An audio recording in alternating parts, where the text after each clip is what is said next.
اسلام میں جہاں ہر ایک کو آزادی دی گئی ہے وہاں وہ آزادی اتنی لمٹس میں ہے کہ دوسرے کی آزادی میں خلل اندازی نہ ہو. ہر ایک کے حقوق بھی رکھیں اور فرائض بھی رکھیں. یعنی شتر بے مہار کی طرح ایسی آزادی نہیں کہ آپ جانور کھول دو جس کو چاہے ٹکرے مارے. اگر آپ سے کوئی پوچھے کیوں آپ نے کھول رکھے تو آپ کہ میں نہیں چاہتا کہ میرا کتا بندھا رہے، میں چاہتا ہوں کہ یہ آزاد رہے. لیکن آپ کا کتا تو آزاد رہے مگر دوسروں کی جان اور جسم محفوظ رہے یا نہ رہے. تو اسلام ایسی آزادی نہیں دیتا کہ جس سے دوسروں کی آزادی میں خلل پڑے یا دوسروں کی سہولت میں تنگی پڑے. بہرحال اسی طرح یہ ہے کہ روزے سے کیوں منع کیا گیا؟ تو میں نے عرض کیا کہ یہ حالت صحت کی نسبت بیماری سے قریب تر ہوتی ہے. جب جسم سے مستقل طور پر بلڈ نکل رہا ہو تو انسان کو عام حالات سے زیادہ انٹیک کی ضرورت ہوتی ہے، لیکوڈ کی شکل میں، کچھ کھانے کی شکل میں. تو ایسے میں اگر انسان روزہ رکھ لے تو اس سے عورت کی صحت پر اثر پڑ سکتا ہے. تو یہ ایک سہولت دی گئی ہے کہ ان دنوں میں روزہ نہ رکھے. اگر کوئی عورت رمضان میں فجر کی اذان سے پہلے حیض سے پاک ہو جائے اور غسل کا وقت نہ ہو تو پہلے روزہ رکھ کر بعد میں غسل کر سکتی.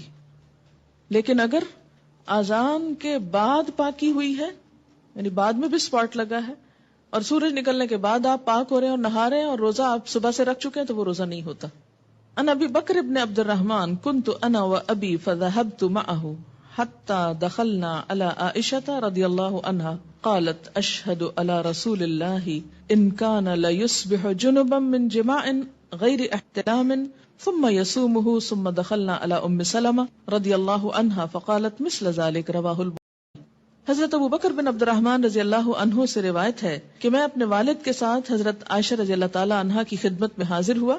ہمارے سوال کے جواب میں حضرت عائشہ نے فرمایا میں گواہی دیتی ہوں کہ رسول اکرم صلی اللہ علیہ وسلم احتلام کی وجہ سے نہیں بلکہ جماع کی وجہ سے حالت جنابت میں صبح کرتے پھر غسل کیے بغیر روزہ رکھتے.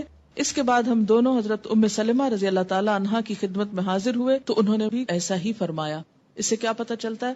حالت جنابت میں سحری کھائی جا سکتی ہے اگرچہ نماز سے پہلے نہانا ضروری ہے، پھر نماز نہا کے پڑھی جائے گی.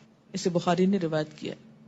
کپڑے پر حیض کے خون کا داغ لگ جائے تو اتنی جگہ اسی کپڑے پر نماز ادا کی جا سکتی ہے. مثلا جائے نماز کو لگ گیا یا کسی چادر پہ لگ گیا یا اپنے پہنے ہوئے کپڑے پر لگ گیا تو صرف اس داغ کو دھو لیا جائے اور باقی کپڑے کو ویسے ہی پہن کر نماز پڑھ لی جائے، خواہ اس میں پسینہ ہی کیوں نہ ہو حالت حیض کا. ان عائشہ رضی اللہ عنہا قالت كانت احدانا تحید ثم تقترس الدم من ثوبها عند طهرها فتغسله وتندح على سائره ثم تصلي فيه رواه البخاری. حضرت عائشہ رضی اللہ تعالی عنہا فرماتی ہیں کہ جب ہم میں سے کسی کے کپڑے حیض کے خون سے آلودہ ہو جاتے تو غسل کے بعد ہم خون کپڑے سے کھرش ڈالتی، پھر وہ جگہ پانی سے دھو ڈالتی اور سارے کپڑے پر پانی چھڑک کر اس میں نماز پڑھ لیتی. بعض اوقات کلاٹنگ ہوتی ہے نا تو اس لیے اس کو کھرچنے کی بات کی گئی ہے. اور صرف کھرچنا کافی نہیں ہوتا یا مل کے رگڑ کے صاف کرنا کافی نہیں بلکہ اس کو دھونا ضروری ہے. جب سپاٹ والی جگہ دھل جائے، داغ اتر جائے، صاف ہو جائے کپڑا تو باقی کپڑے پر کیا کیا جائے؟ پانی چھڑک کر، یعنی دھونے کی ضرورت نہیں. پانی کس لیے چھڑک کر؟ اس کو فریش کرنے کے لیے، جیسے استری کرتے وقت پانی اسپرینکل کرتے ہیں، اس میں نماز پڑھ لی جائے. اگر پانی اتنا نہ ہو کہ باقی کپڑے پہ چھڑکا جائے تو کوئی بات نہیں، آپ صرف نجاست دھو کر اسی کپڑے کو دوبارہ پہن کر نماز پڑھ سکتے ہیں. اسے بخاری نے روایت کیا ہے. حائضہ کے لیے مسجد میں ٹہرنا جائز نہیں، البتہ گزر سکتی. حالت حیض میں جائے نماز کو ہاتھ لگانا، جائے نماز پر بیٹھنا، ذکر کرنا اور تسبیح اور تحلیل نیز دعا وغیرہ کرنا جائز ہے. یہ بعض اوقات لوگ تسبیح نہیں اٹھاتے یا جائے نماز نہیں اٹھاتے تو یہ بات درست نہیں. ان عائشہ رضی اللہ عنہا قالت قال لی رسول اللہ صلی اللہ علیہ وسلم ناولینی الخمرۃ من المسجد قالت فقلت انی حائض فقال ان حیضتک لیست فی یدک رواہ مسلم. حضرت عائشہ رضی اللہ تعالی عنہا سے روایت ہے کہ رسول اللہ صلی اللہ علیہ وسلم نے مجھے مسجد میں جائے نماز لانے کا حکم دیا، جائے نماز دے کے مسجد آ جاؤ. میں نے عرض کیا میں تو حالت حیض میں ہوں. آپ صلی اللہ علیہ وسلم نے ارشاد فرمایا حیض تیرے ہاتھ میں تو نہیں ہے. اسے مسلم نے روایت کیا ہے. اس سے کیا پتہ چلتا ہے کہ بوقت ضرورت تھوڑی دیر کے لیے آ کے کوئی چیز دے جانا، لے جانا، اٹھا رکھ لینا، اس سے کوئی فرق نہیں پڑتا. ان ام عطیہ رضی اللہ عنہا قالت امرنا ان نخرج الحید یوم العیدین وذوات الخدور فيشهدن جماعة المسلمين ودعوتهم وتعتزل الحيض عن مصلاهن متفق علیہ۔ حضرت ام عطیہ رضی اللہ تعالی عنہا سے روایت ہے کہ رسول اللہ صلی اللہ علیہ وسلم نے حکم دیا کہ دونوں عیدوں کے دن ہم حیض والی اور پردہ نشین یعنی تمام عورتوں کو عیدگاہ لائیں تاکہ وہ مسلمانوں کے ساتھ نماز اور دعا میں شرکت کریں، البتہ حیض والی عورتیں نماز نہ پڑھیں۔ اسے بخاری نے روایت کیا ہے۔ تو اس سے کیا پتہ چلتا ہے کہ پیچھے ایک طرف کو بیٹھنا جہاں 5 وقت نماز نہ ہوتی ہو، کیونکہ بسا اوقات مسجد کے کچھ ایریاز ایسے ہوتے ہیں جو صرف عید کے دن استعمال ہوتے ہیں یا کسی بڑی گیدرنگ کے موقع پر، تو ایسے میں ایک کونے میں بیٹھ جانا اس میں حرج نہیں، لیکن مین مصلی والی جگہ پر آ کر بیٹھنا درست نہیں۔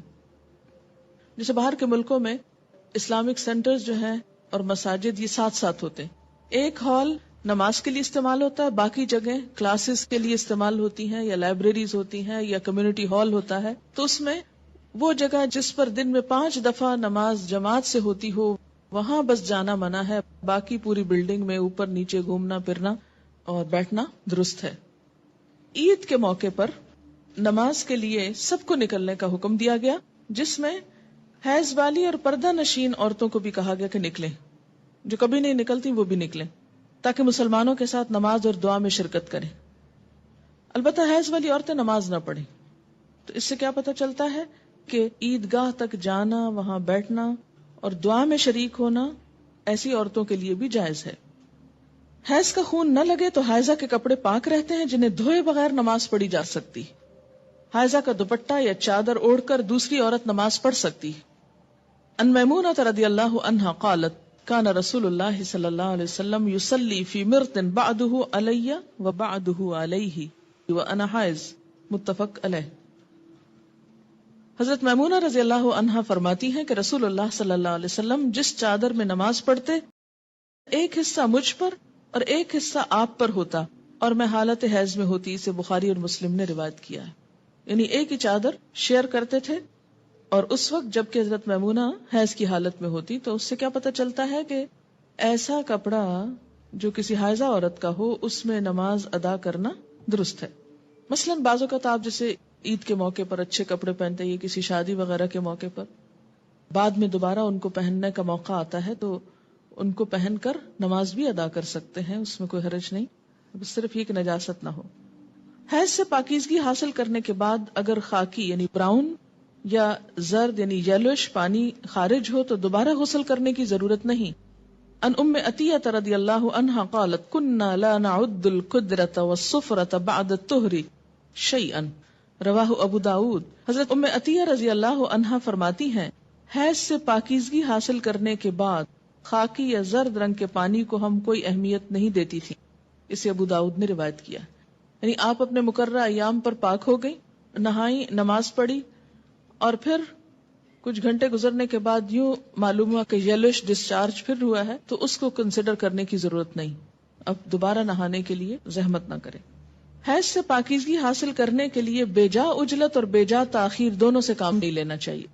بے جا اجلت کا کیا مطلب ہے کہ انڈیو جلدی، یعنی ہے کب پاک ہوں گی، کہیں نماز نہ چلی جائے، کہیں روزہ نہ چلا جائے، اچھا نہا لی، پھر دیکھا کہ ابھی تو نہیں پاک ہوئے، پھر نماز چھوڑ دی، پھر روزہ توڑ دیا، پھر نہا لیے، تو یہ کھیل نہیں بنانا چاہیے اس کو۔ اسی طرح بے جا تاخیر کے پاک بھی ہو چکے ہیں لیکن نہائی نہیں رہے، محض سستی کے مارے کہ اچھا 1-2 نماز آرام کر لیں، تو ایسا نہیں کرنا چاہیے۔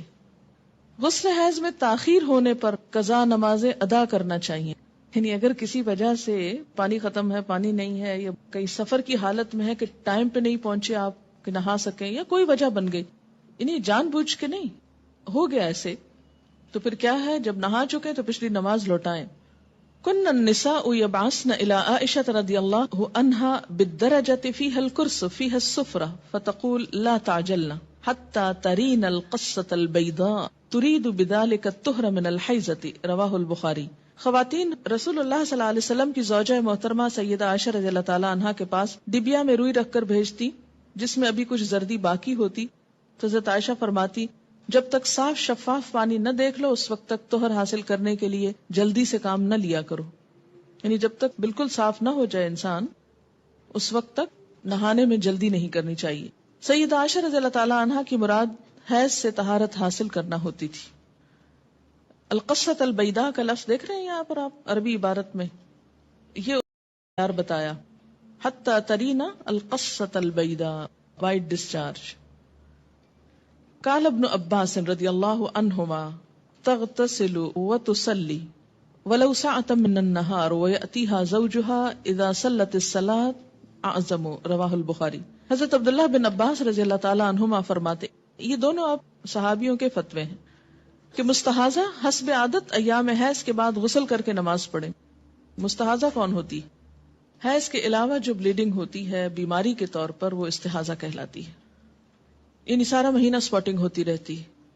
تو اس میں کیا ہے کہ جو حیض کے ایام ہیں جن میں بلیڈنگ فرق ہو جاتی ہے، مثلا تھکنس ہے یا اس کی اور علامات ہوتی ہیں، یا اس بیماری کے شروع ہونے سے پہلے ایام حیض کی جو ڈیٹس تھی یا جو عادت تھی اس کے مطابق نہا لے اور باقی دنوں میں نماز پڑھتی رہے خواہ سپاٹنگ ہوتی ہے. حضرت عبداللہ بن عباس فرماتے ہیں کہ مستحاضہ غسل کر کے نماز پڑھے خواہ ان کی ایک گھڑی باقی ہو. مثلا سورج غروب ہونے میں 5 منٹ ہے اور اب وہ نہا کر نکلی تو پڑھے اثر. جب عورت نماز ادا کر چکے تو پھر شوہر اپنی بیوی سے صحبت کر سکتا ہے، کیونکہ نماز افضل ہے. اسے بخاری نے روایت کیا ہے. حائضہ پاکیزگی کی حالت میں جس نماز کے اول یا آخر وقت میں سے ایک مکمل رکعت ادا کرنے کا وقت پالے، اس وقت کی قضا نماز اسے ادا کرنی چاہیے. مثلا ظہر کی اذان ہو چکی، آدھا گھنٹہ گزر گیا، آپ نماز پڑھنے جا رہے تھے، پتہ چلا پیریڈز ہو گئے، اب نماز تو نہیں پڑھ سکتے، لیکن چونکہ وقت نماز کا داخل ہو چکا تھا اس لیے یہ نماز آپ کی ذمہ ہو گئی. اب جب آپ پاک ہوں گے تو یہ نماز دہرائیں گے. یہ پتہ ہے آپ کو پہلے سے؟ یہ دیکھیں اکثریت نہیں بول رہی ہے. اس سے اندازہ کریں کہ ہم اپنے دین کے فرائض کو کس حد تک جانتے ہیں اور ہمارے ہم کو کیا بتائیں. اور اگر ایسی باتیں کلاس میں کی جائیں تو پھر یہ شرم و حیا کے خلاف. دیکھیں کہ یہ مسائل پڑھائے اس لیے جاتے ہیں کہ انسان فرائض میں کوتاہی نہ کرے، کیونکہ فرائض کی پوچھ ہے قیامت کے دن. اور اسی طرح اگر عصر کا وقت مثلا ختم ہونے سے آدھا گھنٹہ پہلے پاکی حاصل کی، اب نہانے میں 20 منٹ لگ گئے، 10 منٹ باقی ہیں، اور جتنی دیر میں مصلی بچھایا مغرب کی نماز ہو گئی. بعض اوقات ایسا نا سردی ہوتی ہے، دروازے بند کرتے جائے نماز بچھاتے کرتے ٹائم ہو جاتا ہے، اتنے میں اذان ہوگی، اب مغرب پڑھ کے کیا کرے؟ عصر قضا. عن ابی ہریرہ قال قال رسول اللہ صلی اللہ علیہ وسلم اذا جئتم الى الصلاة ونحن سجود فاسجدوا ولا تعدوها شيئا ومن ادرک الرکعۃ فقد ادرک الصلاة، رواہ ابو داود.